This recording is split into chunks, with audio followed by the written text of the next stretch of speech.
கோவையில் பிரதமர் மோடியை வரவேற்க பாஜகவினர் அமைத்திருந்த மேடையை பாதுகாப்பு காரணங்களுக்காக போலீசார் அகற்றியுள்ளனர்.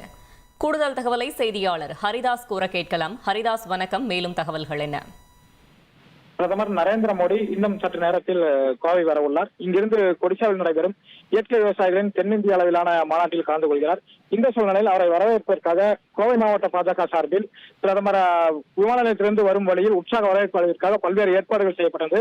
அதன் ஒரு பகுதியாக மேடைகள் அமைத்து பல்வேறு இசை நிகழ்ச்சிகள் நடத்துவதற்கு ஏற்பாடு செய்து இருந்தனர். இந்த சூழ்நிலையில் பாதுகாப்பு காரணங்கள் கருதி பிரதமரின் தனிப்பட்ட பாதுகாப்பு அதிகாரிகள் அடங்கிய குழுவினர் அந்த மேடையை அகற்ற உத்தரவிட்டனர். அதனைத் தொடர்ந்து போலீஸ் அதிகாரிகள் அந்த மேடையை அங்கிருந்து அப்புறப்படுத்தி பணிகளில் ஈடுபட்டார். இதனால் பாஜகவினருக்கும் அவருக்கும் இடையே லேசான ஒரு சலசலப்பு ஏற்பட்டது. அதனைத் தொடர்ந்து பிரதமரின் அறிவுறுத்தலால் தான் இந்த மேடைகள் அகற்றும் பணியானது நடைபெற்று வருகிறது. அவருடைய பாதுகாப்பு காரணங்களுக்காக நடைபெற்று வருவதாக கூறியதை அடுத்து பாஜகவினர் உடனடியாக அங்கிருந்த மேடைகளை அப்புறப்படுத்தி பிரதமரின் வாகனங்கள் செல்ல ஏதுவாக, பாதுகாப்பு அச்சுறுத்தலின்றி செல்வதற்கு ஏதுவாக அந்த மேடைகளை அப்புறப்படுத்தி அவர்களாகவே தாங்களாகவே எடுத்திருந்தனர். இதனால் ஒரு பரபரப்பான சூழல் ஏற்பட்டது. இருந்தபோதும் தற்பொழுது பிரதமர் இன்னும் சில நிமிடங்களில் வர உள்ளதால் பாஜகவினர் உற்சாகம் அடைந்து காணப்படுகின்றனர்.